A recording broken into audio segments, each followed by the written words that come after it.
Você é só um roceiro pobre, pai. As palavras do meu próprio filho ecoaram pelo galpão como um tiro no peito.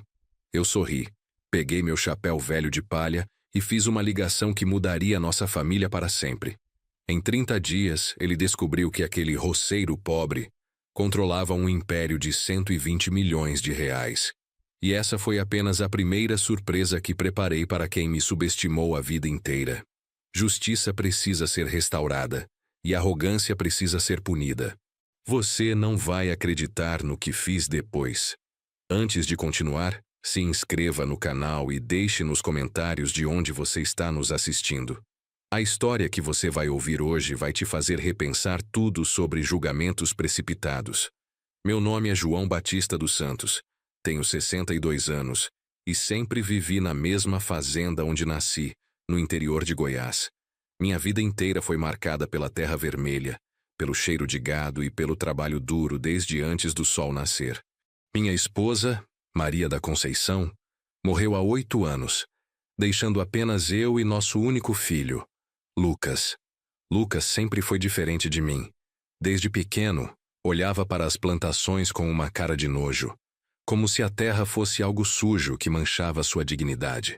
Quando completou 18 anos, fez questão de ir estudar administração em Goiânia, dizendo que não queria ficar enterrado no mato como o pai. Eu paguei os estudos dele vendendo gado, porque acreditava que educação era importante. Naquele sábado de dezembro, Lucas chegou de surpresa para o que ele chamou de visita de fim de ano. Veio dirigindo um Civic prata, usando terno e óculos escuros, como se fosse algum executivo importante. Tinha trazido 3 amigos da capital, todos vestidos como ele, falando alto e rindo de tudo que viam pela propriedade. Pai, estes são meus sócios da empresa de consultoria, disse Lucas, com um tom que nunca tinha ouvido antes. Rodrigo, Márcio e Felipe. Eles quiseram conhecer o lugar onde cresci. A forma como falou, o lugar onde cresci, soou como se estivesse se desculpando por algo vergonhoso. Preparei um almoço caprichado no fogão a lenha, com arroz, feijão tropeiro, linguiça caseira e farofa. Enquanto servia, ouvi um dos rapazes sussurrando. Nossa, como é que ele saiu desse lugar? Lucas riu baixinho e respondeu. Força de vontade, né? Ninguém merece ficar preso numa vida dessas. Aquelas palavras me atravessaram como uma faca. 62 anos de vida, 43 trabalhando nesta terra, criando esse menino sozinho depois que Maria morreu, e ele falava da nossa vida como se fosse uma prisão. Engoli o orgulho e continuei servindo, mas uma semente de mágoa começou a germinar no meu peito. Depois do almoço, levei os rapazes para conhecer a propriedade. Temos 200 alqueires, uma área considerável, mas que para eles parecia pequena e atrasada. Pai ainda não modernizou nada aqui, comentou Lucas. Tudo do jeito que era na época dos meus avós. Durante a caminhada pela fazenda, Lucas assumiu o papel de guia, como se eu não estivesse ali. Apontava para os pastos e dizia, olhem só, gente. Ainda cria gado solto do jeito antigo. Nenhuma tecnologia, nenhum controle de qualidade. É por isso que nunca deu certo financeiramente aqui. Parei de andar e olhei para meu filho. Lucas, a fazenda sempre deu o sustento da nossa família. Pagou seus estudos, suas roupas, sua comida durante 24 anos. Ah, pai, mas dar para sobreviver é diferente de dar dinheiro de verdade. Ele respondeu, rindo para os amigos. Vocês viram a casa? Ainda usa fogão a lenha. O banheiro é externo. Parece que parou no tempo nos anos 70. Rodrigo, um rapaz de óculos que não parava de mexer no celular, olhou ao redor com cara de superioridade. Seu pai é um exemplo de como a mentalidade do interior limita o progresso. Sem visão empresarial, sem ambição. Se estas terras estivessem nas mãos certas, renderiam muito mais. Exato, concordou Lucas. Por isso estou tentando convencer ele a vender tudo e se mudar para a cidade. Com o dinheiro da venda, ele conseguiria comprar um apartamento em Goiânia e ainda sobraria para viver tranquilo sem precisar trabalhar neste sol. Meus punhos se fecharam involuntariamente. Vender a fazenda A terra onde nasci, onde Maria está enterrada no pequeno cemitério da família, onde cada árvore tem uma história, onde cada curral foi construído com minhas próprias mãos. Lucas estava falando da minha vida como se fosse um negócio mal administrado que precisava ser liquidado. Não vou vender a fazenda, Lucas, disse, tentando manter a voz firme. Esta terra é a nossa história. É o legado da família. Lucas riu, um riso amargo que me cortou o coração. Que legado, pai? Legado de pobreza, de atraso. Você não percebe que está desperdiçando tudo? Olha para você, 62 anos, trabalhando igual um peão, sem ter nada para mostrar além de um punhado de boi magro e uma casa que está caindo aos pedaços. Os amigos dele riram também, e naquele momento senti uma vergonha profunda. Não vergonha da minha vida, mas vergonha de ter criado um filho capaz de falar assim com o próprio pai na frente de estranhos. Naquela noite, depois do jantar, os rapazes ficaram na varanda bebendo cerveja e falando sobre negócios na capital. Eu estava limpando a cozinha quando escutei Lucas contando histórias sobre a infância, mas de uma forma que me deixou gelado. Imaginem vocês, eu estudava na escola da cidade e os outros meninos tinham pais que eram comerciantes, funcionários públicos, médicos veterinários, e o meu pai era apenas um roceiro, dizia Lucas, a voz embargada pelo álcool. Eu morria de vergonha quando ele aparecia na escola com aquelas roupas sujas de terra, o cheiro de curral grudado nele. Nossa, que situação, comentou Felipe. Deve ter sido difícil crescer assim. Vocês não têm ideia, continuou Lucas. Eu prometia para mim mesmo que um dia ia sair daqui e nunca mais voltar. Ia mostrar para todo mundo que eu não era só mais um caipira ignorante. Por isso estudei tanto. Por isso bati tanto o pé para ir para a capital. Márcio, que tinha ficado quieto a maior parte do tempo, fez uma pergunta que me fez parar de lavar os pratos. E agora? Você ainda sente vergonha? Lucas demorou para responder. Quando falou, sua voz estava carregada de amargura. Olha, é complicado.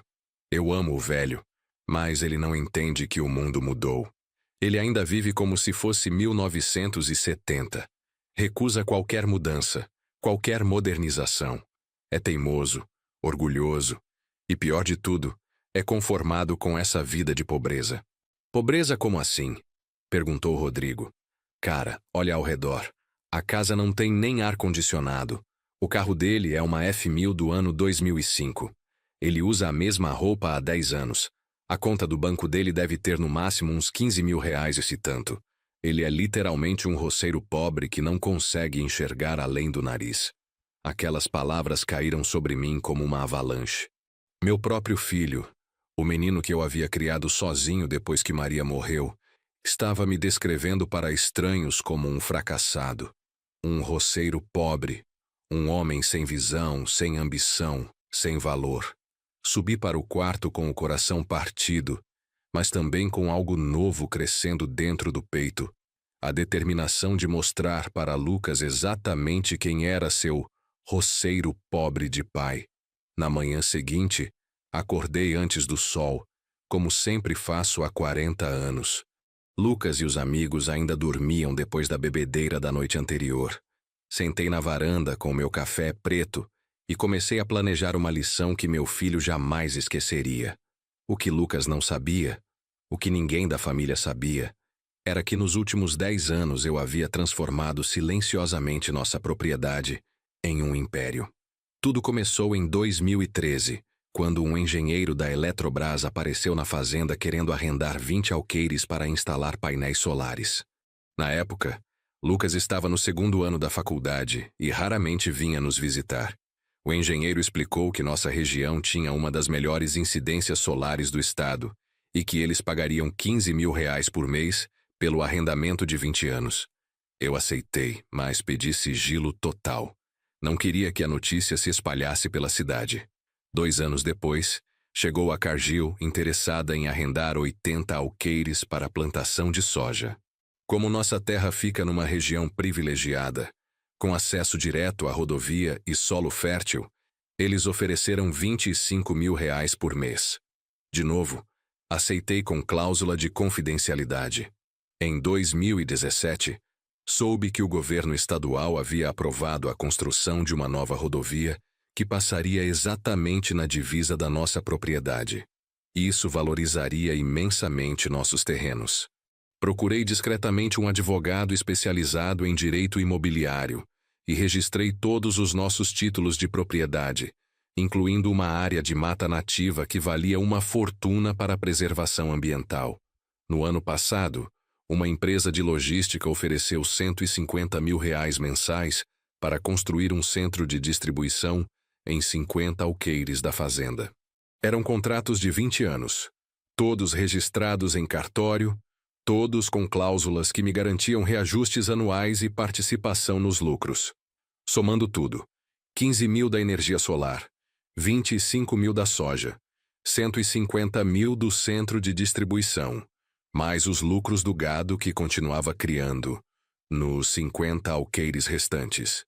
Minha renda mensal havia saltado para mais de R$200 mil, sem contar os valores de reserva que eu aplicava religiosamente no banco. Mas mantive tudo em segredo absoluto. Continuei vivendo como sempre vivi, usando as mesmas roupas, dirigindo o mesmo carro, dormindo na mesma cama de casal, onde Maria havia passado os últimos anos da vida. O dinheiro ficava acumulado em investimentos que eu, nem Lucas, nem ninguém conhecia. Lucas acordou quase meio-dia, com cara de ressaca e mau humor. Os amigos dele estavam arrumando as malas para voltar para Goiânia, quando ele veio até a cozinha onde eu estava almoçando. "Pai, preciso conversar com você sobre uma coisa séria", disse, puxando uma cadeira. "Ontem à noite, conversando com os meninos, chegamos numa conclusão importante sobre o futuro da família." Continuei mastigando meu arroz com pequi, fingindo que não estava prestando atenção total no que ele ia falar. "Que conclusão, filho?" "A conclusão de que você não pode continuar desperdiçando estas terras. Rodrigo trabalha com avaliação de imóveis rurais, e ele calculou que esta propriedade deve valer uns R$800 mil, no máximo R$1 milhão. É uma quantia boa para um homem da sua idade se aposentar." Quase engasguei com a comida. R$1 milhão? Se ele soubesse que só os contratos de arrendamento me rendiam mais de 2 milhões por ano, e que o valor real da propriedade estava avaliado em 120 milhões devido à localização estratégica e aos investimentos já instalados. "E você acha que eu deveria vender?" perguntei, colocando mais tempero na conversa do que na comida. "Pai, seja realista. Você tem 62 anos. Daqui a pouco não vai ter mais força para cuidar de tudo isso. Se vender agora, consegue comprar um apartamento de 300 mil em Goiânia, investir o resto e viver de renda pelo resto da vida. É a decisão mais inteligente." Rodrigo apareceu na cozinha nesse momento, carregando uma pasta de documentos. "Seu João, Lucas me pediu para fazer umas contas rápidas sobre a viabilidade da venda. Com a documentação que conseguimos ver ontem, estimo que esta propriedade vale entre 800 mil e 1.200.000 reais. E como você chegou nesse valor?" perguntei, genuinamente curioso para saber que critérios ele estava usando. "Bem, são 200 alqueires de terra comum, sem benfeitorias significativas, numa região que ainda não tem infraestrutura adequada. O gado deve render uns 15 mil por ano líquidos. A casa precisa de reformas grandes.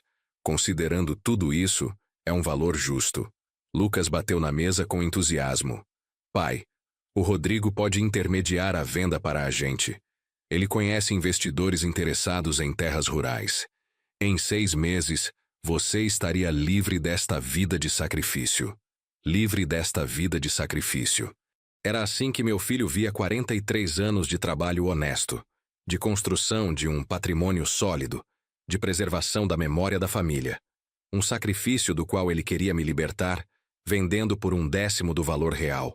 Depois que Lucas e os amigos partiram para Goiânia, fiquei sozinho com meus pensamentos e com uma decisão importante para tomar. Meu filho havia me humilhado, me desrespeitado e demonstrado uma arrogância que precisava ser corrigida. Mas eu não queria simplesmente castigá-lo. Queria educá-lo. Na segunda-feira seguinte, liguei para meu advogado, Dr. Sebastião Pereira, Um homem sério que cuidava dos meus negócios há mais de 10 anos. Marquei uma reunião para discutir uma estratégia que havia passado o fim de semana planejando. Doutor Sebastião, preciso organizar uma reunião familiar para revelar o patrimônio real da fazenda. Mas quero fazer isso de uma forma que ensine uma lição importante para meu filho. O advogado, um homem de 65 anos, experiente em dramas familiares, sorriu com compreensão. João, em 40 anos de profissão, já vi muitas famílias se destruírem por ganância e falta de respeito. O que você tem em mente? Expliquei todo o plano. Convocaria uma reunião no dia do meu aniversário de 63 anos, que seria dali a um mês. Lucas viria pensando que ia discutir a venda da fazenda. Mas, na verdade, seria o dia em que ele descobriria quem realmente era seu roceiro pobre de pai. Doutor, quero que o senhor prepare todos os documentos. Contratos de arrendamento, avaliações atualizadas da propriedade, extratos bancários, tudo organizado de forma didática. E quero criar um fundo familiar com regras muito claras. Que tipo de regras? Primeiro, apenas quem demonstrar respeito e trabalho junto comigo terá direito aos lucros. Segundo, qualquer herdeiro que tentar vender a propriedade contra minha vontade perde automaticamente seus direitos. Terceiro, a administração do fundo ficará nas minhas mãos enquanto eu viver. Dr. Sebastião anotou tudo em detalhes. João, isso é perfeitamente legal e muito inteligente. Vai proteger o patrimônio e ao mesmo tempo estabelecer limites claros para seu filho. Exato. Lucas precisa aprender que dinheiro não cai do céu e que desrespeitar quem te criou tem consequências. Se ele quiser fazer parte do que construir, vai ter que engolir a arrogância e trabalhar por isso. Saí do escritório do advogado com uma sensação de alívio. Finalmente havia decidido parar de aceitar humilhações e começar a exigir o respeito que merecia. Durante as 3 semanas seguintes, me dediquei a organizar cada detalhe da revelação. Liguei para meu irmão Roberto, que mora em Anápolis, para minha irmã Rosa, de Brasília, e para alguns primos próximos. Queria que toda a família estivesse presente no dia em que a verdade viesse à tona. Também contratei um serviço de buffet discreto para preparar um almoço especial. Não queria que Lucas pensasse que a reunião era apenas uma confraternização de aniversário comum. Tudo precisava ter um ar de solenidade, de importância. Liguei para Lucas na quarta-feira anterior ao meu aniversário. Filho, preciso que você venha no sábado para uma reunião importante sobre o futuro da fazenda. Que tipo de reunião, pai?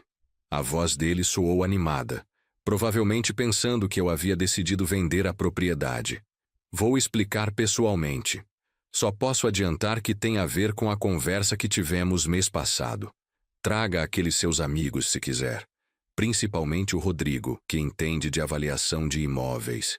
Sério, pai? Você realmente está pensando em vender? A empolgação na voz dele era quase palpável. Vamos conversar pessoalmente no sábado.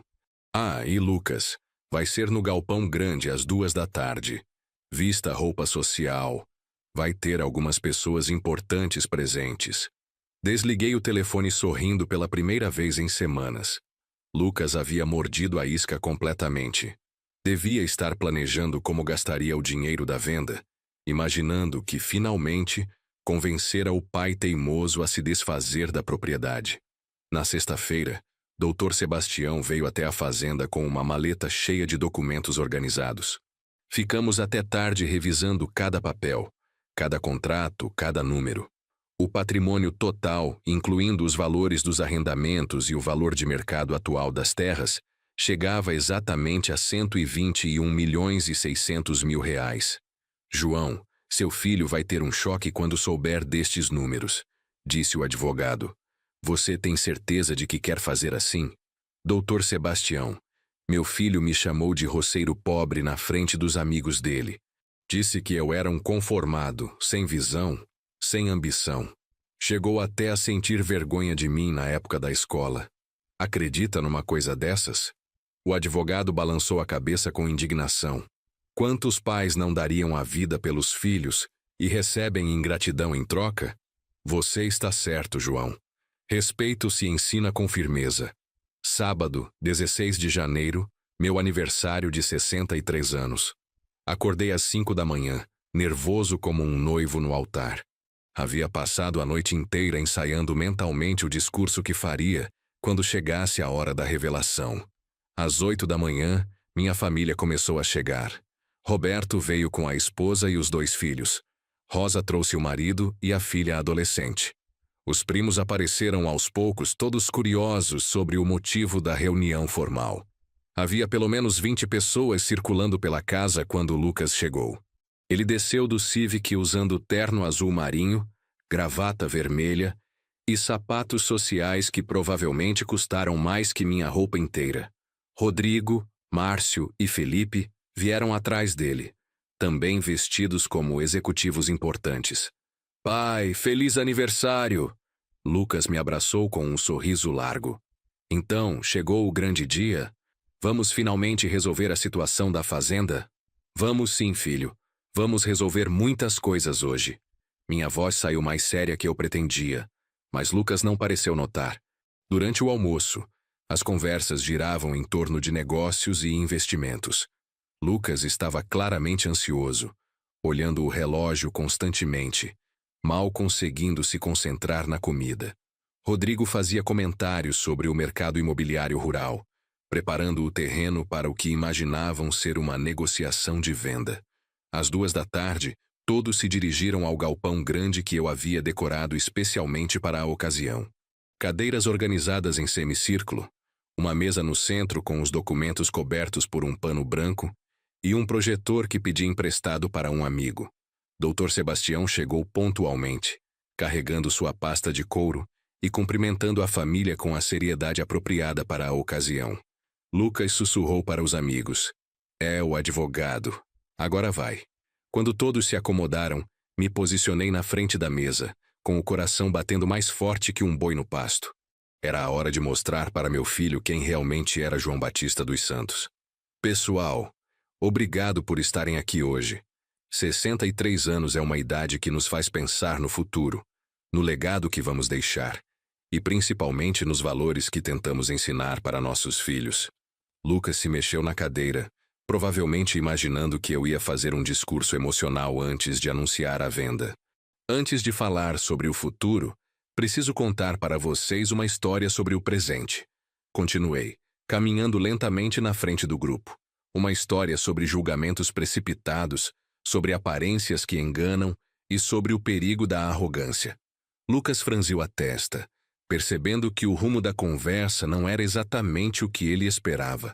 Rodrigo cochichou alguma coisa no ouvido de Márcio, provavelmente comentando sobre minha enrolação de velho. Há um mês meu filho veio me visitar acompanhado dos amigos dele. Durante esta visita, escutei algumas coisas muito interessantes sobre mim mesmo. Minha voz começou a ganhar um tom mais firme. Escutei que eu sou um roceiro pobre, um homem sem visão, sem ambição, conformado com uma vida de atraso. O silêncio no galpão ficou pesado. Lucas empalideceu, provavelmente lembrando das conversas que tivemos e percebendo que eu havia escutado mais do que ele imaginava. Também escutei que esta propriedade vale no máximo R$ 1.200.000 e que a decisão mais inteligente seria vendê-la para eu me aposentar num apartamento em Goiânia. Olhei diretamente para Rodrigo. Foi essa a avaliação que você fez, não foi, rapaz? Rodrigo engoliu seco e assentiu timidamente. Sim, senhor. Baseado nas informações que tive acesso, era uma estimativa conservadora. Conservadora. Repeti lentamente. Dr. Sebastião, o senhor poderia mostrar para todos qual é a avaliação real desta propriedade? O advogado se levantou e descobriu o primeiro conjunto de documentos. Com prazer, João. Ele ligou o projetor e a primeira imagem apareceu na parede branca. Uma planilha detalhada com números que fizeram várias pessoas sussurrarem de surpresa. Contratos de arrendamento atuais. Eletrobras, R$ 15.000 mensais por 20 anos. Cargill, R$ 25.000 mensais por 20 anos. Centro de distribuição logística, R$ 150.000 mensais por 20 anos. Total de renda mensal apenas com arrendamentos, R$ 190.000. Lucas se levantou da cadeira como se tivesse levado um choque elétrico. Como assim, pai? Que contratos são esses? Por que você nunca me falou nada? Sente-se, filho. A apresentação está só começando. Minha voz tinha uma autoridade que eu não usava há anos. Doutor Sebastião, continue. A segunda projeção mostrava uma avaliação imobiliária oficial da propriedade, feita por uma empresa especializada de Goiânia. Os números na tela eram impressionantes. Valor atual de mercado da propriedade, considerando localização estratégica, infraestrutura instalada e potencial de desenvolvimento. R$ 121.600.000. O silêncio no galpão era absoluto. Até as crianças haviam parado de fazer barulho. Lucas estava boquiaberto, olhando alternadamente para a tela e para mim, como se não conseguisse processar a informação. Rodrigo murmurou: "Isso não é possível. Eu avaliei os terrenos. Não tinha nenhuma infraestrutura especial, nenhum diferencial. Você avaliou apenas o que estava à vista." Respondi calmamente. Não sabia dos contratos confidenciais, não sabia da rodovia que está sendo construída na divisa da propriedade, não sabia que metade dos nossos alqueires já está sendo usada por empresas que pagam valores mensais que muitos profissionais liberais não ganham num ano inteiro. Dr. Sebastião avançou para a próxima projeção. Extratos bancários dos últimos 2 anos.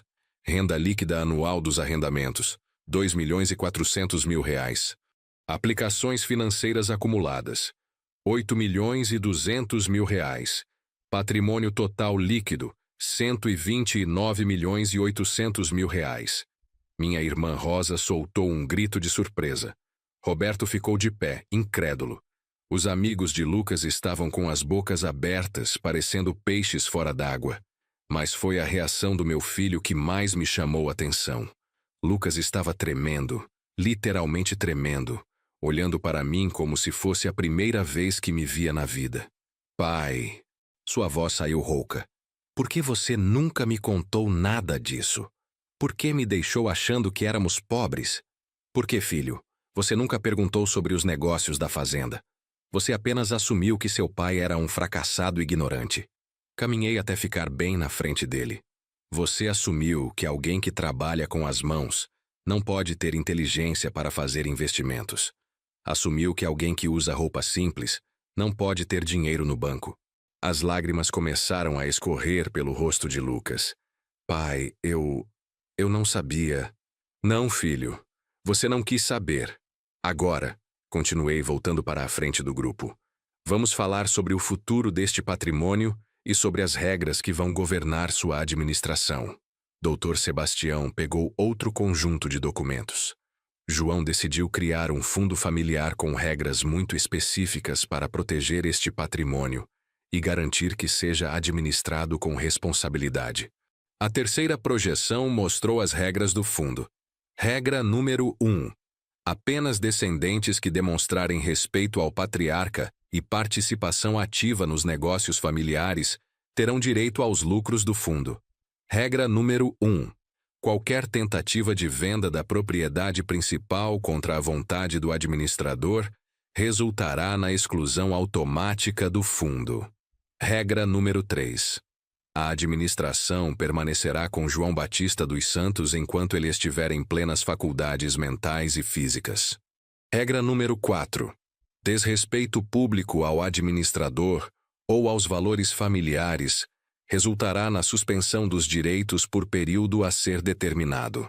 Regra número 5. Os lucros serão distribuídos proporcionalmente à participação e ao comprometimento de cada membro com os negócios familiares. Lucas levantou a mão, ainda visivelmente abalado. "Pai, o que isso significa na prática? Eu ainda tenho direito a alguma coisa?" Olhei para meu filho com uma mistura de amor e decepção. "Lucas, isso significa que você tem uma escolha para fazer. Pode continuar sendo o jovem arrogante que sente vergonha das próprias origens e quer vender o patrimônio da família para viver na cidade. Nesse caso, não verá um centavo deste dinheiro." Fiz uma pausa dramática. "Ou pode aprender humildade, voltar para casa, trabalhar ao meu lado, entender como construir este império e ganhar o direito de um dia administrá-lo você mesmo." Roberto se manifestou pela primeira vez. João, posso perguntar por que você manteve tudo isso em segredo por tanto tempo? Nem para a família você falou nada. Por quê, Roberto? Eu queria ver quem realmente se importava comigo pela pessoa que eu sou, não pelo dinheiro que eu tenho. Olhei ao redor do galpão. Queria ver quem me respeitaria sendo apenas João Batista, o fazendeiro simples, e infelizmente descobri que meu próprio filho não conseguia fazer isso. Felipe, um dos amigos de Lucas, ergueu a mão timidamente. Seu João, posso fazer uma pergunta? Como o senhor conseguiu negociar esses contratos sozinho? Quer dizer, são empresas grandes, multinacionais. Sorri pela primeira vez na tarde. Rapaz, vocês acham que porque um homem usa chapéu de palha e bota de couro, ele não sabe ler um contrato? Eu estudei cada cláusula, pesquisei os preços de mercado, consultei 3 advogados diferentes antes de assinar qualquer papel. A diferença é que eu não fico falando sobre o que sei. Fico fazendo. Lucas se levantou novamente, desta vez com lágrimas escorrendo abertamente pelo rosto. Pai, eu preciso falar uma coisa. Eu me sinto o pior filho do mundo neste momento. E deve se sentir mesmo, respondi sem piedade. Porque você agiu como o pior filho do mundo. As palavras saíram mais duras do que eu pretendia, mas eram necessárias. Lucas precisava sentir o peso da própria arrogância. Precisava entender a gravidade do desrespeito que havia demonstrado. Você me chamou de roceiro pobre na frente dos seus amigos. Disse que sentia vergonha de mim na época da escola. Falou que eu era conformado, sem visão, sem ambição. Minha voz foi aumentando de volume. E o pior de tudo, disse que eu estava desperdiçando estas terras, que elas deveriam estar em mãos mais capazes. Rodrigo se encolheu na cadeira, provavelmente se lembrando de ter concordado com todas essas afirmações. Márcio e Felipe olhavam para o chão, claramente desconfortáveis com a situação. Mas sabe o que mais me doeu, Lucas? Caminhei até ficar bem perto dele. Foi descobrir que você se envergonhava de mim, que o menino que eu criei sozinho depois que sua mãe morreu, que eu sustentei, eduquei e amei incondicionalmente, tinha nojo das próprias origens. Lucas soluçou alto. Pai, eu estava errado. Completamente errado. Eu não sei nem o que falar. Então não fale nada. Escute. Voltei para a frente do grupo. Doutor Sebastião, explique para todos como funciona a participação no fundo. O advogado abriu outro documento. Cada membro da família que quiser participar dos lucros do fundo precisa contribuir com trabalho ou conhecimento para os negócios familiares. João estabeleceu que a distribuição será baseada em mérito, não apenas em parentesco. Isso significa, e continuei, que se Lucas quiser receber alguma coisa deste patrimônio, ele vai ter que provar que merece. Vai ter que trabalhar comigo, aprender como administro os negócios, demonstrar respeito e humildade. Olhei diretamente para meu filho. E, principalmente, vai ter que parar de sentir vergonha de ser filho de um fazendeiro. Lucas, disse, minha voz assumindo um tom mais suave, mas ainda firme. Você tem 24 anos. Idade suficiente para entender que respeito não é algo que se ganha automático por ser filho. É algo que se conquista com atitudes. Ele limpou o rosto com as costas da mão, tentando recuperar a compostura. Pai, o que eu preciso fazer? Como posso consertar isso? Primeiro, você precisa decidir o que realmente quer da vida. Quer continuar fingindo ser um executivo importante na capital, vivendo de aparências e desprezando suas origens? Ou quer aprender a ser um homem de verdade, trabalhando lado a lado com seu pai para expandir este negócio? A pergunta ficou suspensa no ar. Toda a família estava em silêncio, esperando a resposta que definiria o futuro dos Santos. Se escolher ficar na capital, continuei, respeitarei sua decisão, mas não receberá um centavo deste patrimônio. Viverá da sua própria competência, do seu próprio esforço, sem contar com dinheiro de família. Lucas engoliu seco. E se eu escolher ficar? Se escolher ficar, começará trabalhando como peão da fazenda. Acordará às 5 da manhã, cuidará do gado, aprenderá cada aspecto do negócio desde o básico. Depois de um ano provando dedicação, Começará a participar das reuniões com os empresários que arrendam nossas terras. Rosa interrompeu. João, não acha que está sendo muito duro com o menino? Olhei para minha irmã com carinho, mas firmeza. Rosa, dureza é o que Lucas demonstrou comigo. Estou apenas devolvendo na mesma moeda. Se ele quer respeito, precisa aprender a dar respeito. Roberto assentiu com aprovação. João está certo. O rapaz precisa aprender que na vida tudo tem consequências. Não dá para desrespeitar o pai e esperar ser tratado como príncipe. Dr. Sebastião consultou seus papéis. João, quer explicar sobre a cláusula de reversibilidade? Sim. Olhei para Lucas novamente. Se você provar durante 2 anos consecutivos que mudou realmente, que aprendeu humildade e dedicação, ganhará direito a 20% dos lucros anuais do fundo. Isso representaria cerca de R$500 mil por ano. Os olhos de Lucas se arregalaram. R$500 mil por ano era mais que muitos empresários ganhavam na capital. Mas, continuei, se em qualquer momento você voltar a demonstrar arrogância, desrespeito ou tentar vender patrimônio da família, perderá todos os direitos imediatamente, sem segunda chance. Rodrigo pigarreou, claramente desconfortável. Seu João, posso fazer uma pergunta? O senhor está bravo conosco também? Nós apenas demos nossa opinião baseada nas informações que tínhamos. Olhei para os 3 rapazes que haviam vindo com Lucas. Estavam visivelmente constrangidos, provavelmente se arrependendo de terem participado das conversas desrespeitosas do mês anterior. Rodrigo, vocês não apenas deram opinião. Vocês riram quando Lucas me desrespeitou. Vocês concordaram quando ele disse que eu era um roceiro pobre sem visão. Vocês o incentivaram a me tratar como se eu fosse um estorvo na vida dele. Márcio tentou se defender. Senhor, nós não conhecíamos a situação toda. Se soubessem o quê? Interrompi. Que eu tinha dinheiro? Então o respeito de vocês depende do tamanho da conta bancária de uma pessoa? É isso que aprenderam nas faculdades de vocês? Felipe ficou vermelho. Não, senhor, não é isso. Então por que riram quando Lucas falou mal de mim? Por que nenhum de vocês teve a decência de dizer, Lucas, não fala assim do seu pai? Por que assumiram que um homem trabalhador era automaticamente um fracassado? O silêncio dos 3 rapazes era eloquente. Eles sabiam que haviam agido mal, mas não tinham argumentos para se defender. Vou contar uma coisa para vocês, meninos. Continuei, caminhando na frente deles como um professor dando aula. O dinheiro que vocês tanto admiram foi feito com trabalho honesto, suor no rosto, acordando antes do sol todos os dias durante 40 anos. Não veio de herança, não veio de corrupção, não veio de especulação financeira. Olhei cada um nos olhos. Cada real que tenho foi conquistado tratando a terra com respeito, cuidando dos animais com carinho, negociando de igual para igual com empresários que sabem reconhecer competência quando vêm. Rodrigo baixou a cabeça. Senhor, nós pedimos desculpas. Realmente julgamos pela aparência. Desculpas aceitas, respondi. Mas espero que levem desta reunião uma lição importante. Nunca subestimem uma pessoa pelo tipo de trabalho que ela faz ou pela roupa que usa.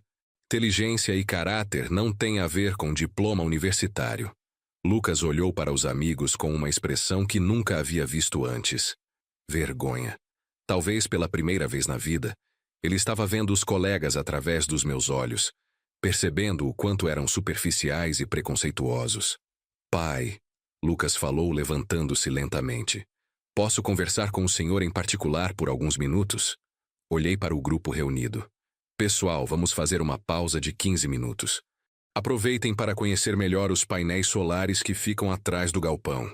Rodrigo, já que você entende de avaliação imobiliária, vai ser interessante ver um investimento em energia renovável funcionando na prática.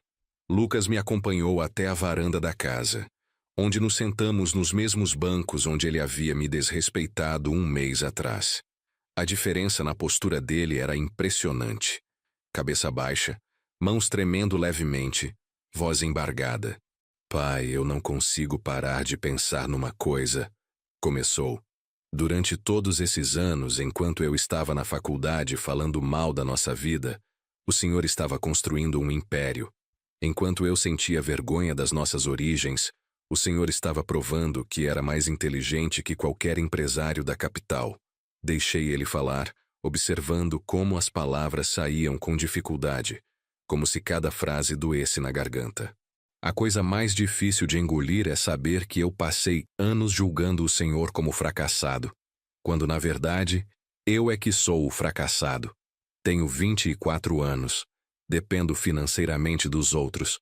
Não construí nada na vida. E ainda por cima destratei a única pessoa que sempre me apoiou. As lágrimas voltaram a escorrer. Pai, eu quero ficar. Quero aprender tudo que o senhor sabe. Quero provar que posso ser digno de ser seu filho. Lucas, respondi calmamente. Você sempre foi meu filho e sempre será. A questão não é essa.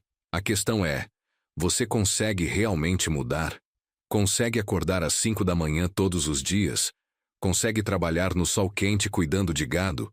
Consegue parar de se preocupar com o que os outros vão pensar? Ele assentiu com veemência. Pai, eu juro que consigo. Sei que vai ser difícil, sei que vou ter que provar cada dia que mudei, mas eu quero tentar. E seus amigos? Sua vida na capital? Seus planos de ser um executivo importante? Lucas olhou na direção do galpão, onde Rodrigo, Márcio e Felipe provavelmente estavam conversando sobre a surpresa que haviam levado. Pai, eu percebi hoje que nunca tive amigos de verdade. Tinha apenas pessoas que me toleravam, porque eu fingia ser quem não era. Está bem, Lucas. Vou aceitar que você fique. Vi o rosto dele se iluminar de esperança. Mas com condições muito claras que começam a valer a partir de segunda-feira. Que condições, pai? Primeira condição. Você vai morar aqui na fazenda, no quarto que era seu quando criança. Nada de ficar indo e voltando para Goiânia. Segunda condição. Vai trabalhar como qualquer peão trabalha. Mesmas funções, mesmo horário, mesma dedicação. Ele assentiu rapidamente. Aceito, pai. Terceira condição. Durante 6 meses você não recebe salário. Apenas alimentação e moradia. Preciso ver se você trabalha por amor ao que faz, não apenas por dinheiro. A expressão de Lucas vacilou um pouco, mas ele concordou. Entendo, pai. É justo. Quarta condição. Você vai estudar. Todas as noites, depois do trabalho, vamos sentar aqui nesta varanda e eu vou ensinar tudo o que sei sobre administração rural, contratos de arrendamento, investimentos, negociação. Não aceito ignorância nos meus negócios. Pai, eu prometo que vou me dedicar como nunca me dediquei a nada na vida. E a quinta condição é a mais importante, disse olhando diretamente nos olhos dele. Se em qualquer momento eu perceber que você está fingindo mudança apenas para garantir a herança, você sai da fazenda imediatamente e não volta nunca mais.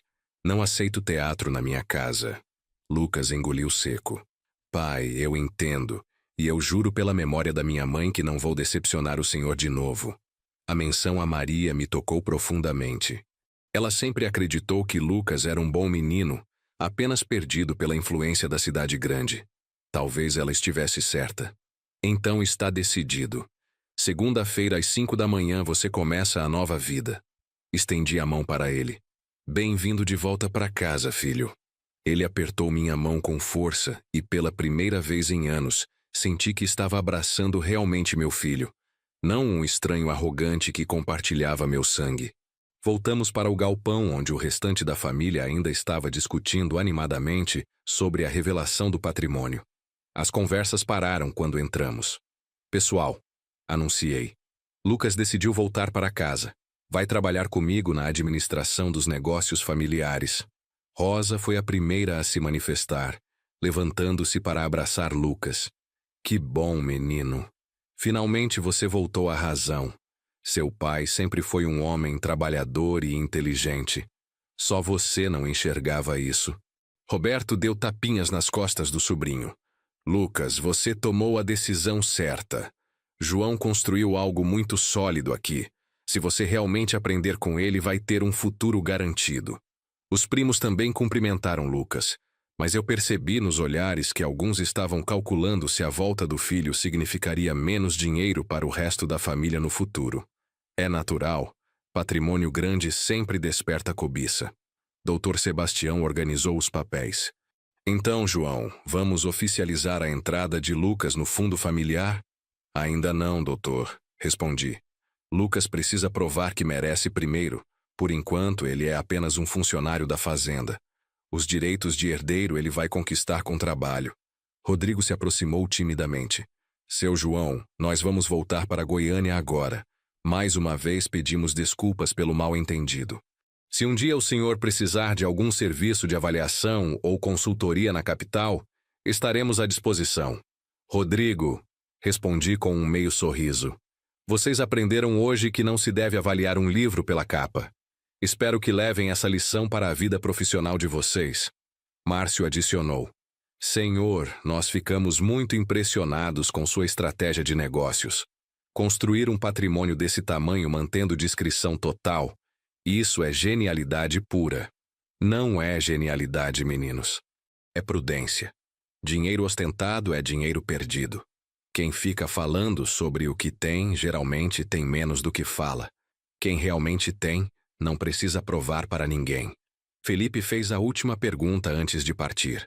Seu João, posso saber como o senhor conseguiu manter segredo de tanta coisa por tanto tempo?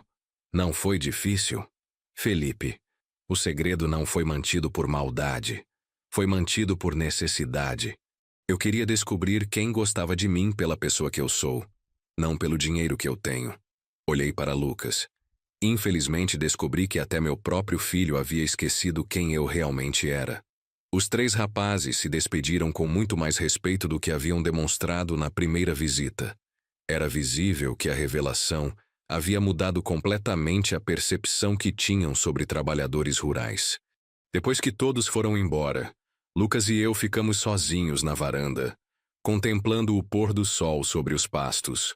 O silêncio não era mais desconfortável como havia sido por tanto tempo. Era um silêncio de pai e filho tentando reconstruir uma ponte que havia sido destruída pela arrogância. Pai, Lucas quebrou o silêncio. Posso fazer uma pergunta que está me incomodando desde a reunião? Pode falar. Por que o senhor decidiu revelar tudo justamente hoje? Por que não continuou mantendo o segredo? Pensei na resposta por alguns momentos, observando as primeiras estrelas aparecerem no céu. Lucas, porque eu não queria morrer sem que você soubesse quem seu pai realmente era. E principalmente, porque você precisava aprender que respeito não se compra, se conquista. Mas o senhor não tinha medo de que eu ficasse interessado apenas no dinheiro? Tinha sim. E foi por isso que criei as regras do fundo. Se você está aqui apenas pelo dinheiro, vai desistir nos primeiros meses de trabalho pesado. Se está aqui porque realmente quer aprender e se reconciliar comigo, vai aguentar firme. Ele assentiu pensativo. Pai, posso confessar uma coisa? Quando eu era pequeno, sempre quis trabalhar com o senhor na fazenda. Lembro que pedia para ajudar a ordenhar as vacas, para ir junto ver o gado. Lembro sim, e você era muito bom nisso. Então por que eu mudei tanto? Por que comecei a ter vergonha de tudo isso? Porque você foi influenciado por pessoas que confundem ostentação com sucesso, diploma com inteligência, cidade grande com oportunidade. Olhei para ele. Não foi culpa sua, Lucas. Foi falta de orientação minha. Eu deveria ter te ensinado o orgulho das nossas origens desde pequeno. Pai, o senhor acha que eu consegui fazer as pazes com o passado? Consegui recuperar o tempo perdido? Conseguir. Você consegue. A questão é se você quer realmente. Porque não vai ser fácil. Trabalhar na fazenda é pesado, cansativo, às vezes frustrante. E você vai ter que lidar com a opinião dos outros sobre sua mudança de vida. Lucas sorriu pela primeira vez em todo o dia. Pai, sabe o que eu percebi hoje? Que a opinião dos outros nunca me trouxe felicidade de verdade. Durante 5 anos tentei impressionar pessoas que não valiam nada, enquanto desprezava a única pessoa que realmente importava. Segunda-feira, 5 da manhã. Bati na porta do quarto de Lucas 3 vezes antes de escutar um gemido lá de dentro. Pai, já é hora. Já passou da hora. Na fazenda, quem acorda depois das 5 está atrasado. 20 minutos depois, Lucas apareceu na cozinha vestindo uma calça jeans velha e uma camiseta simples, mas ainda com aquele ar de quem não estava acostumado a acordar cedo. Servi café preto forte e pão com manteiga. Primeira lição, disse enquanto ele tentava despertar. Fazendeiro não toma café da manhã elaborado. Toma algo simples e nutritivo para ter energia para o trabalho. Entendi, pai. Ele bebeu o café fazendo cara feia. Nossa, como é forte. Você vai se acostumar. Café fraco não acorda ninguém às 5 da manhã. Fomos para o curral, onde as vacas já estavam mugindo, esperando a ordenha matinal. Lucas olhou para os animais com uma expressão mista de nostalgia e apreensão. Lembra como faz? Perguntei, entregando um balde para ele. Lembro mais ou menos, faz muito tempo. Nos primeiros 10 minutos, Lucas lutou com uma vaca que claramente sentia que ele estava nervoso. O leite saía pouco, o animal se mexia constantemente, e ele suava mais que o normal para um trabalho que deveria ser rotineiro. Relaxa, orientei. A vaca sente quando você está tenso. Respira fundo, conversa com ela, trata ela como uma parceira de trabalho. Gradualmente, Lucas foi encontrando o ritmo. Quando terminamos a ordenha 2 horas depois, ele estava suado e cansado, mas sorrindo. Pai, eu havia esquecido como é satisfatório trabalhar com as mãos, ver resultado imediato do esforço. Essa é a diferença entre trabalho de verdade e trabalho de escritório, respondi. Aqui você vê o resultado imediato. Leite no balde, gado alimentado, pasto limpo. No escritório, você pode trabalhar meses sem ver resultado concreto de nada. Depois da ordenha, fomos verificar as cercas do Pasto Sul. Lucas carregou ferramentas sem reclamar, mas percebi que ele estava com dificuldade para acompanhar meu ritmo de caminhada. Está cansado? Perguntei. Estou, mas não vou desistir. Respondeu com determinação. Na primeira semana, Lucas enfrentou dificuldades que eu esperava, mas também mostrou uma determinação que me surpreendeu positivamente. Acordava pontualmente às 5 da manhã, mesmo quando estava visivelmente exausto do dia anterior. No quarto dia, enquanto consertávamos uma cerca quebrada, ele me fez uma pergunta importante. Pai, quando o senhor vai começar a me ensinar sobre os contratos de arrendamento e os investimentos? Quando você provar que pode cumprir as obrigações básicas da fazenda sem supervisão constante, respondi. Não adianta entender de negócios se não entende do produto que está vendendo. Faz sentido. Além disso, Lucas, quem vai negociar com empresários grandes precisa ter credibilidade. E credibilidade vem de conhecimento prático, não teórico. No final da primeira semana, Lucas havia perdido 3 quilos. Estava com as mãos calejadas e a pele queimada de sol.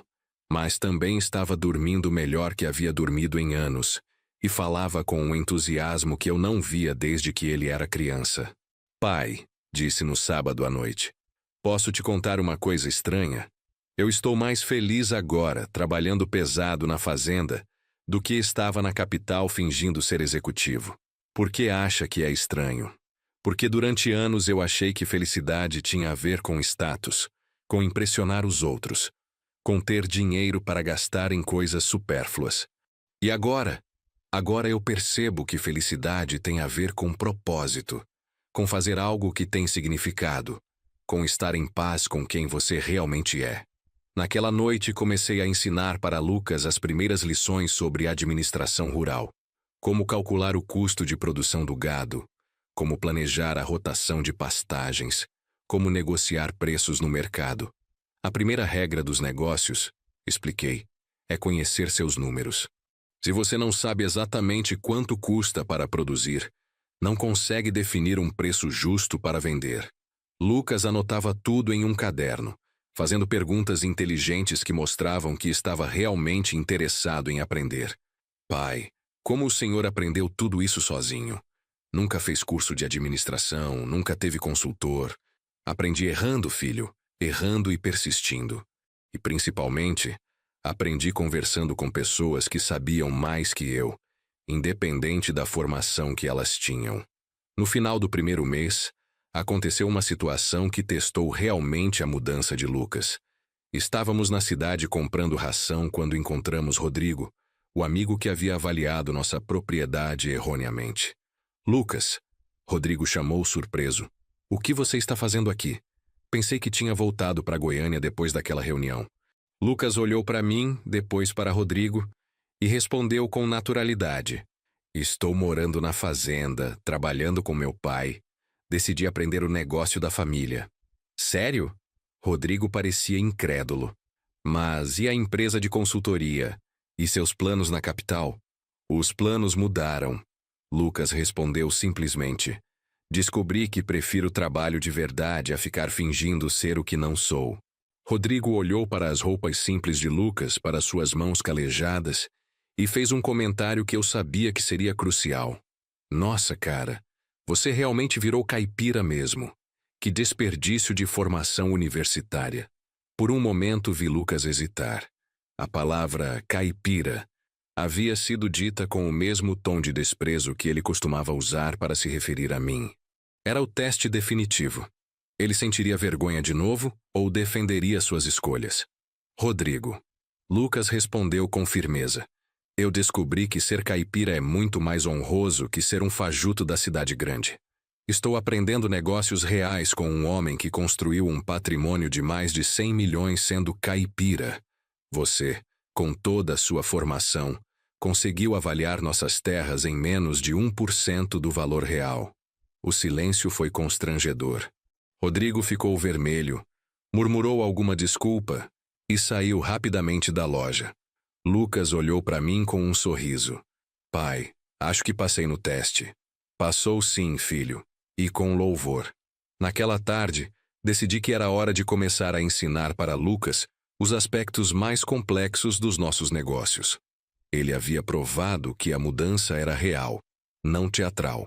Amanhã, disse, você vai participar da primeira reunião com os representantes da Cargill, só para observar e aprender.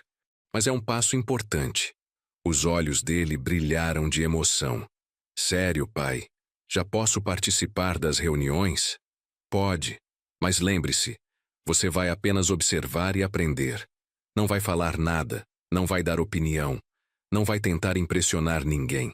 Apenas vai observar como se faz negócio de verdade. A reunião com a Cargill aconteceu numa quarta-feira, no escritório que eu havia montado numa sala anexa à casa principal. Lucas chegou pontualmente, vestindo a roupa social mais simples que tinha, e se sentou numa cadeira no canto da sala, como eu havia orientado. Dr. Roberto Silva, representante da empresa, chegou acompanhado de 2 técnicos. Era a reunião anual para a renovação do contrato de arrendamento e discussão de reajustes. João, como sempre, é um prazer negociar com você, cumprimentou o Dr. Roberto. Seus terrenos continuam sendo os mais produtivos da região. É porque cuido da terra como se fosse minha filha, respondi. Terra bem tratada produz bem. Durante 2 horas discutimos produtividade, preços de mercado, investimentos em tecnologia e reajustes contratuais. Lucas ficou em silêncio absoluto, anotando tudo num caderno. Em determinado momento, Dr. Roberto propôs um aumento de apenas 10% no valor do arrendamento, alegando que o mercado estava difícil. Doutor Roberto, respondi calmamente. O mercado pode estar difícil para quem não sabe trabalhar. Para quem sabe, sempre há oportunidade. A produtividade nos meus terrenos aumentou 15% o ano passado. O reajuste justo seria de 15%, não 10%. João, você sabe que temos custos, margens apertadas. Sei sim, e você sabe que tenho outras empresas interessadas nos meus terrenos, oferecendo condições melhores. Abri uma pasta com propostas de concorrentes. Prefiro continuar com vocês pela parceria sólida que temos, mas não aceito ser prejudicado financeiramente por lealdade. Dr. Roberto consultou os técnicos, fez algumas contas e aceitou o reajuste de 15%. Fechado, João. Você sempre negocia com pulso firme, mas é justo. Depois que eles saíram, Lucas explodiu de empolgação. Pai, aquilo foi incrível. O senhor conseguiu o reajuste que queria mantendo o relacionamento amigável. Como aprendeu a negociar assim? Lucas, negociação é como dança. Você precisa saber quando dar um passo para frente, quando dar um passo para trás e quando ficar firme no lugar. A negociação mais difícil não é com o cliente. Continuei, servindo café para nós dois na varanda. É consigo mesmo. Você precisa saber qual é seu limite mínimo, qual é seu objetivo ideal e, principalmente, quando vale a pena dizer não.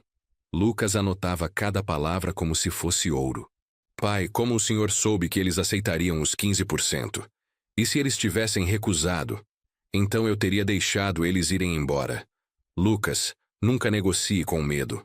Medo de perder o cliente, medo de perder o dinheiro, medo de parecer difícil. Quando você negocia com medo, sempre sai perdendo. Puxei outro documento da pasta. Olha aqui os números da concorrência. A JBS ofereceu 17% de reajuste para arrendar terrenos parecidos com os nossos. A BRF ofereceu 20%. Eu não estava blefando quando disse que tinha outras opções. Então, o senhor sempre faz essa pesquisa antes das reuniões? Sempre. Conhecimento é poder, Lucas. Quando você sabe exatamente qual é seu valor no mercado, ninguém consegue te enganar. Tomei um gole do café. Mas tem uma coisa mais importante que conhecer preços. Conhecer pessoas. Como assim? Dr. Roberto trabalha na Cargill há 15 anos. Ele precisa mostrar resultados para os chefes dele, mas também precisa manter fornecedores confiáveis. Se eu fosse muito duro, ele perderia credibilidade com a empresa. Se eu fosse muito mole, eu perderia dinheiro. O segredo é encontrar o ponto onde os dois lados ganham. Lucas fechou o caderno e me olhou com admiração. Pai, o senhor é um estrategista nato. Por que nunca pensou em dar aulas, escrever livros, essas coisas? Ri da ingenuidade dele.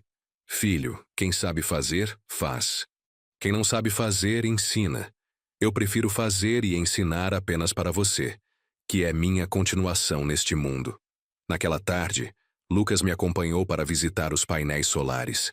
Era a primeira vez que ele via de perto a estrutura que gerava R$ 15.000 mensais para nossa família. Nossa, pai, são muito maiores do que eu imaginava, comentou, impressionado com as fileiras de painéis brilhando sob o sol de Goiás. 50 hectares de painéis, Lucas. Energia limpa que vai durar mais de 20 anos. Quando assinei o contrato, todo mundo disse que eu estava maluco, que era modismo de cidade grande. E o que o senhor respondeu?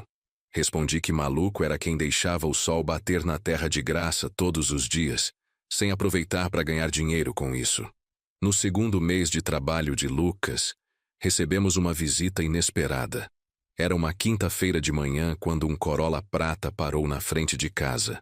Desceu dele uma mulher elegante de cerca de 40 anos que eu reconheci imediatamente.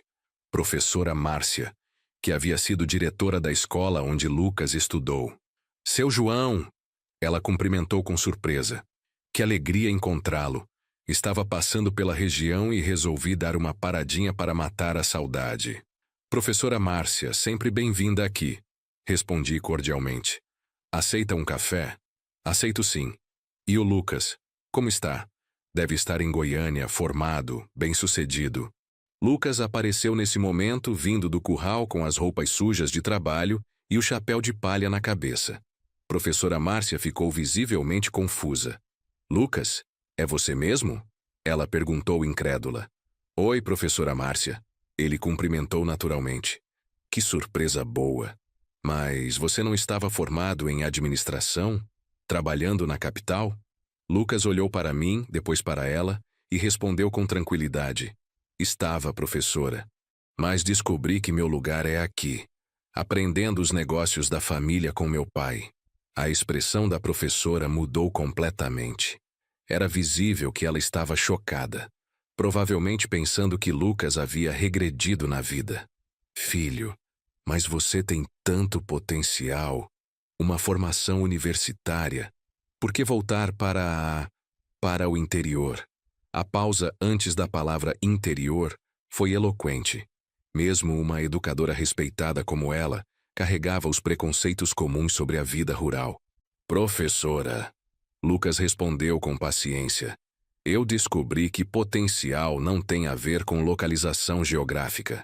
Tem a ver com trabalhar com propósito, com honestidade, com pessoas que você ama. Mas, Lucas, você sempre foi um dos alunos mais inteligentes da escola. Todos esperavam que você fosse longe. E eu fui longe, professora. Fui longe o suficiente para descobrir que felicidade não mora na cidade grande. Professora Márcia olhou para mim como se quisesse que eu interviesse, que convencesse meu filho a retomar o rumo certo.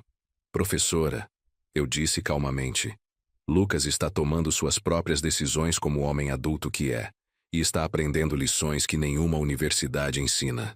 Que tipo de lições, seu João? Está aprendendo que sucesso não se mede pelo tamanho da cidade onde você mora, mas pelo tamanho do caráter que você constrói. Está aprendendo que dinheiro honesto vale mais que status falso. E, principalmente, está aprendendo a ter orgulho das próprias origens. O silêncio foi desconfortável. Professora Márcia claramente não sabia o que responder. Professora Márcia, continuei, decidindo que era hora de mais uma lição sobre julgamentos precipitados. Posso fazer uma pergunta?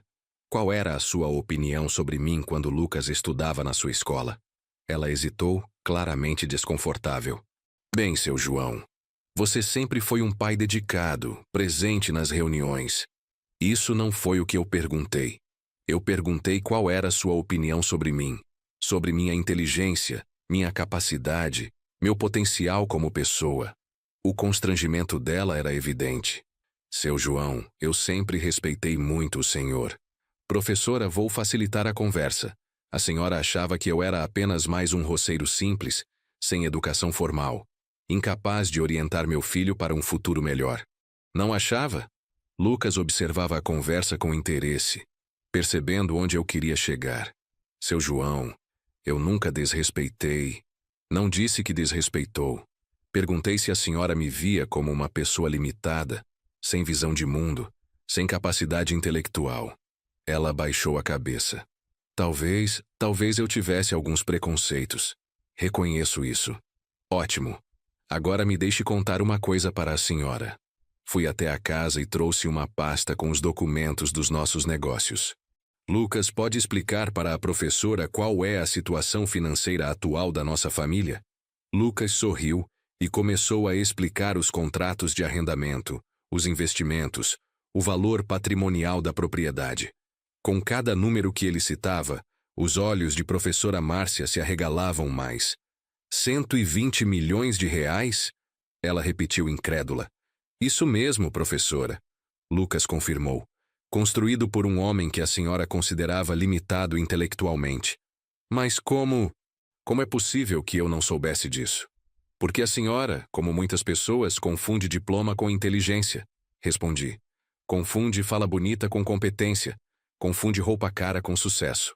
Professora Márcia ficou em silêncio por longos minutos, claramente processando a informação e confrontando seus próprios preconceitos. Seu João, ela disse finalmente, eu preciso pedir desculpas. Realmente, eu tinha uma visão muito limitada sobre o senhor. E agora entendo por que Lucas tomou a decisão de voltar. Professora, aceito suas desculpas, mas quero que a senhora entenda uma coisa. Não estou contando isso para me vangloriar. Estou contando para que repense a forma como orienta seus alunos. Como assim? Quantos meninos e meninas a senhora desencoraja de valorizar as profissões dos pais? Quantos jovens saem da escola achando que trabalho rural é sinônimo de fracasso? Quantas famílias são destruídas porque os filhos são ensinados a ter vergonha das próprias origens? A professora engoliu seco, percebendo o peso da crítica. Professora Márcia, Lucas se juntou à conversa. Posso contar qual foi o efeito da educação que recebi na escola? Ela assentiu, claramente preparada para escutar uma crítica dura. Eu saí da escola achando que meu pai era um fracassado, que nossa vida no interior era uma vida menor, que só seria alguém na vida se morasse na capital e usasse terno todos os dias. Lucas, deixe eu terminar, professora. Durante 5 anos vivi tentando ser alguém que não era, tentando impressionar pessoas que não valiam nada, enquanto desprezava o homem mais inteligente e bem-sucedido que eu conhecia. Meu próprio pai. As lágrimas começaram a formar nos olhos da professora. Eu não imaginava que a educação formal poderia destruir laços familiares, que ensinar sobre sucesso poderia criar filhos ingratos, que preparar jovens para a vida poderia ensiná-los a desprezar suas próprias vidas. Lucas tem razão, professora. Eu complementei. A escola deveria ensinar respeito por todas as profissões honestas, não criar hierarquias artificiais entre trabalho intelectual e trabalho braçal. Professora Márcia limpou os olhos com um lenço. Vocês estão certos. Eu preciso repensar completamente minha abordagem educacional. Não é só a senhora, professora, Lucas disse com gentileza. É o sistema inteiro. É uma sociedade que valoriza mais a aparência que a essência, mais o diploma que o caráter. Mas o que posso fazer para mudar isso? Pode começar contando nossa história para seus alunos, sugeri. Pode ensinar que inteligência se manifesta de formas diferentes, que sucesso verdadeiro tem a ver com honestidade, trabalho e relacionamentos sólidos. E, principalmente, Lucas adicionou, pode ensinar que não existe trabalho humilhante, apenas pessoas humilhantes. Professora Márcia ficou conosco até o fim da tarde, fazendo perguntas sobre nossos negócios, sobre as lições que Lucas estava aprendendo, sobre a filosofia de vida que orientava nossas decisões. Quando se despediu, ela estava visivelmente transformada. Seu João, Lucas, obrigada por me darem uma das lições mais importantes da minha carreira. Prometo que vou repensar completamente minha forma de orientar os jovens. Professora, respondi, a melhor homenagem que pode nos fazer é ajudar outros pais e filhos a não passarem pelo que passamos. É ensinar que família é mais importante que status, que raízes são mais sólidas que aparências. Depois que ela partiu, Lucas e eu ficamos na varanda conversando sobre o encontro. Pai, foi importante ela ter vindo aqui hoje. Me fez perceber o quanto minha visão de mundo era distorcida. E te fez perceber também o quanto você mudou, filho. Há 3 meses você teria ficado constrangido com a professora, vendo você trabalhando na fazenda. Lucas riu. É verdade. Hoje eu senti orgulho de mostrar para ela que escolhi o caminho certo. 3 meses depois do retorno de Lucas, chegou o momento que ele estava aguardando ansiosamente. A primeira distribuição de lucros do fundo familiar. Era dezembro, época de balanços e prestação de contas. Dr. Sebastião veio até a fazenda numa manhã de sábado, carregando os relatórios financeiros do ano. Lucas estava visivelmente nervoso, sabendo que sua participação nos lucros dependia da avaliação que eu faria do seu desempenho. Bom dia, João, cumprimentou o advogado. Trouxe os números finais do ano. Foram meses excelentes para os negócios da família. Nos acomodamos no escritório que havia se tornado nosso centro de reuniões. Lucas sentou numa cadeira ao lado, não mais no canto como observador, mas como participante ativo dos negócios familiares. Doutor Sebastião, comecei. Antes de falarmos sobre números, preciso oficializar uma decisão importante. Lucas completou hoje exatamente 100 dias trabalhando na fazenda. Lucas me olhou com expectativa. Durante estes 100 dias, ele demonstrou dedicação, humildade, disposição para aprender e, principalmente, mudança real de caráter. Portanto, decidi incluí-lo oficialmente no fundo familiar. Os olhos de Lucas brilharam de emoção. Sério, pai? Mesmo? Mesmo. Mas com participação inicial de 5% dos lucros anuais. Conforme for provando capacidade e compromisso, essa participação pode aumentar. Dr. Sebastião sorriu. Excelente decisão, João. E os números deste ano justificam uma boa comemoração. Ele abriu a primeira pasta. Lucro líquido total dos negócios familiares em 2024. 3.200.000 reais. Lucas quase caiu da cadeira. 3.200.000? Isso mesmo, filho. Os contratos de arrendamento renderam 2.400.000. Os lucros do gado renderam 400.000. E os investimentos financeiros renderam 400.000. Sua participação de 5%, calculou Dr. Sebastião, corresponde a 160.000 reais. Lucas ficou em silêncio por alguns segundos processando a informação. 160.000 reais. Era mais que muitos profissionais ganhavam em 3 anos na capital.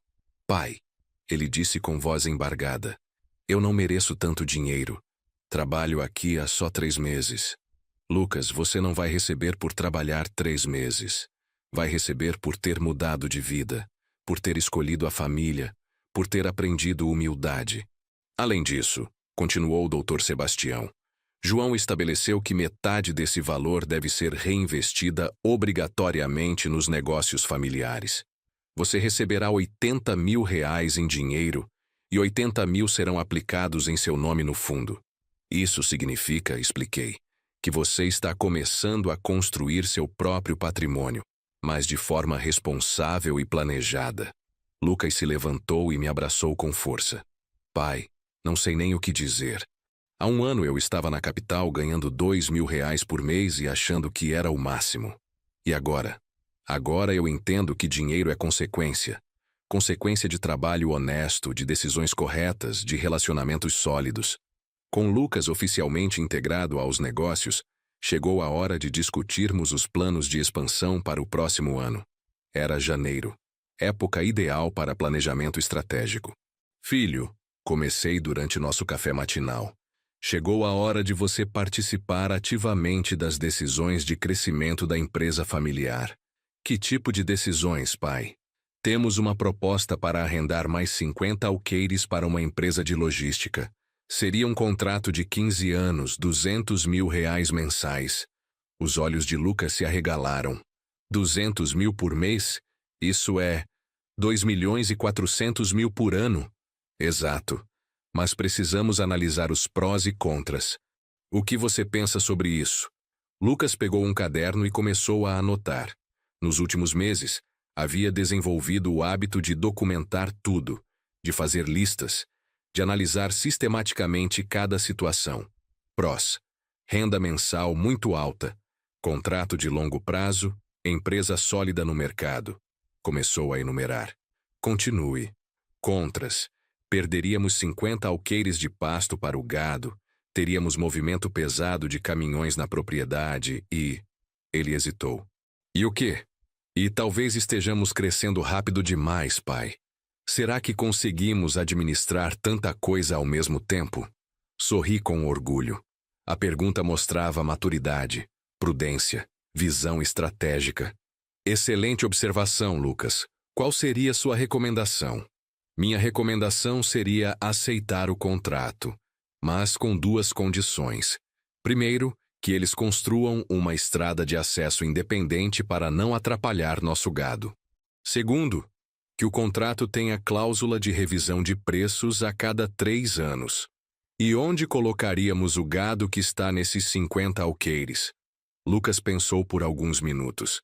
Poderíamos comprar ou arrendar terras em uma propriedade vizinha. Com 200 mil mensais de renda nova, temos condições de expandir horizontalmente. Muito bem pensado, filho. Você está começando a pensar como empresário.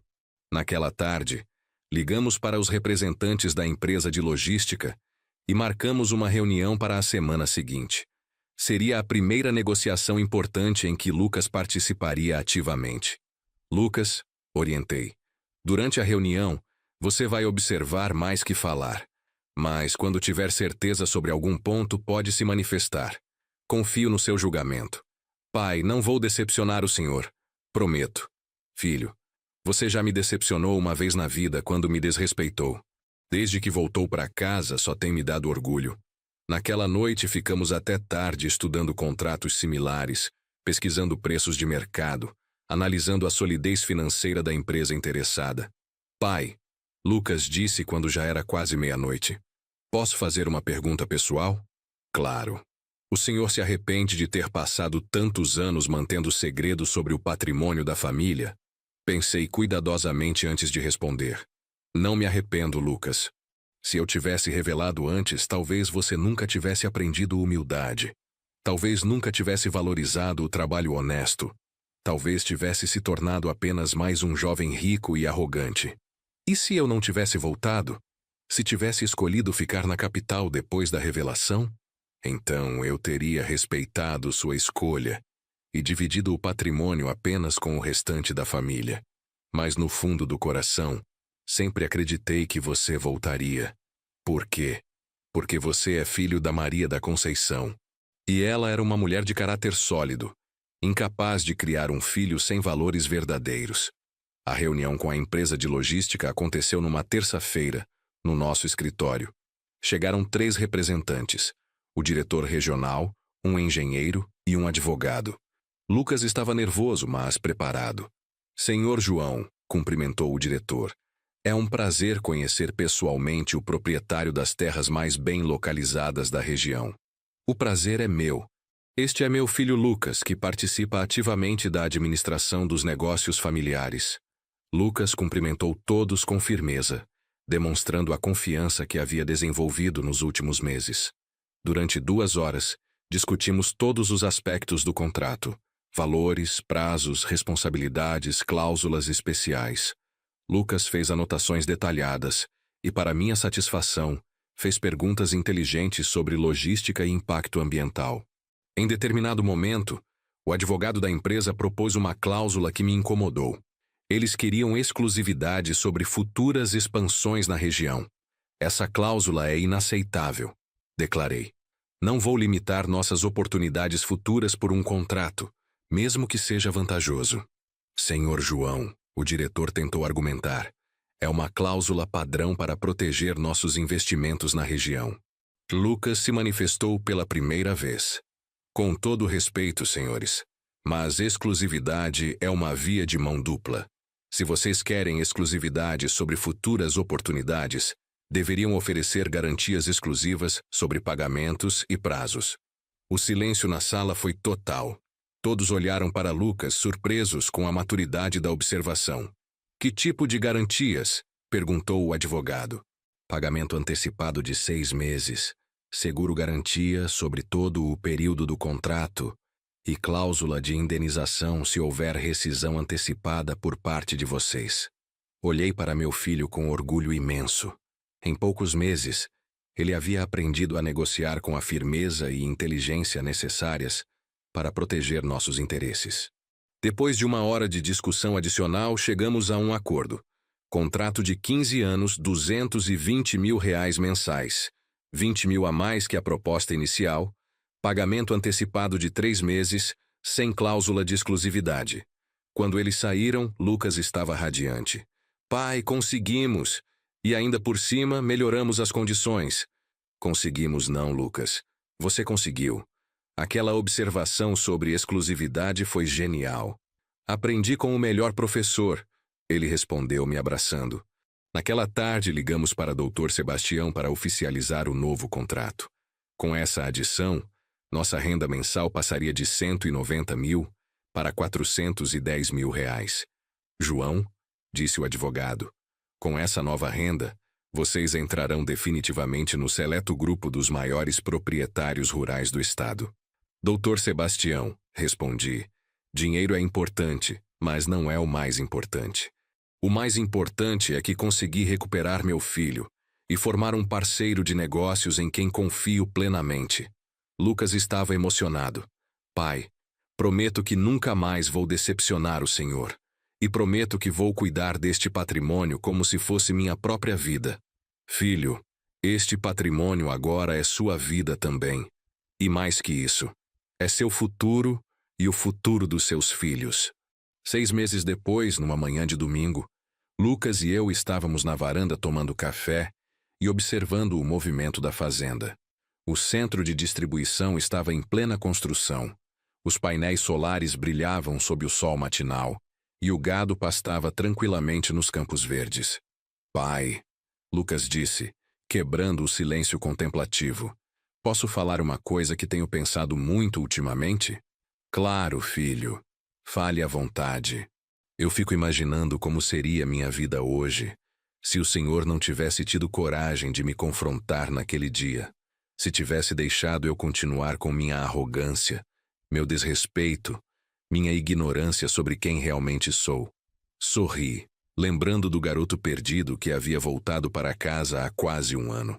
Provavelmente você estaria na capital, ainda fingindo ser um executivo importante, ainda sentindo vergonha das próprias origens. E infeliz. Profundamente infeliz, mesmo que não admitisse isso para mim mesmo. Lucas, posso te contar um segredo?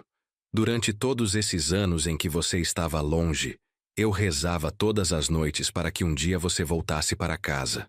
Não apenas fisicamente, mas espiritualmente também. E eu voltei, pai. Voltei de verdade. Naquele momento, um carro se aproximou da casa. Era Roberto, meu irmão, que vinha nos visitar regularmente desde a revelação do patrimônio familiar. João, Lucas, ele cumprimentou alegremente. Como estão os empresários mais prósperos de Goiás? Estamos bem, tio, Lucas respondeu, trabalhando duro e aprendendo sempre. Lucas, posso dizer uma coisa? A transformação que você passou foi impressionante. De jovem arrogante para homem responsável em menos de 1 ano. Tio Roberto, eu precisava quebrar a cara para aprender, e graças a Deus quebrei na frente da pessoa certa, meu pai. Roberto se juntou a nós na varanda e ficamos conversando sobre os negócios, sobre a família, sobre os planos para o futuro. Em determinado momento, ele fez uma pergunta que me fez refletir. João, você acha que valeu a pena todo esse drama familiar para chegar onde chegaram hoje? Olhei para Lucas, que estava atento à minha resposta. Roberto, valeu cada momento de dor, cada palavra dura, cada lágrima derramada. Porque o que conseguimos não foi apenas reconciliação financeira. Foi reconciliação de verdade, entre pai e filho, entre passado e futuro. Pai, Lucas complementou. O que mais me marca nessa história toda não é o dinheiro que ganhamos. É o respeito que recuperamos um pelo outro. E a lição que aprendemos, acrescentei, sobre nunca julgar uma pessoa pela aparência.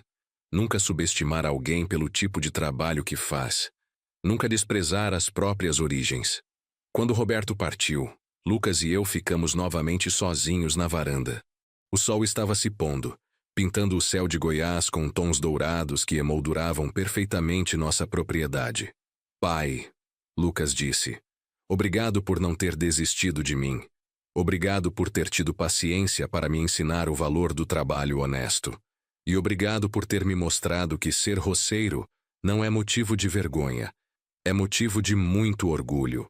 Obrigado você, filho, por ter tido humildade para reconhecer os erros e coragem para mudá-los. Ficamos em silêncio, contemplando o império que havíamos construído juntos, não apenas de dinheiro, mas de respeito mútuo, de amor familiar, de valores sólidos. A história havia começado com um filho chamando o pai de roceiro pobre. Terminava com esse mesmo filho orgulhoso de ser parceiro do homem mais próspero e sábio que conhecia. E eu, João Batista dos Santos, aos 63 anos, havia aprendido que a maior riqueza que um homem pode acumular na vida não está nos bancos ou nos investimentos. Está no respeito dos filhos, na paz da consciência e na certeza de que construiu algo duradouro para as próximas gerações. A fazenda continuaria produzindo. Os contratos continuariam rendendo. O patrimônio continuaria crescendo. Mas nada disso teria valor se não tivéssemos aprendido, pai e filho, que família é o investimento mais importante que qualquer homem pode fazer na vida.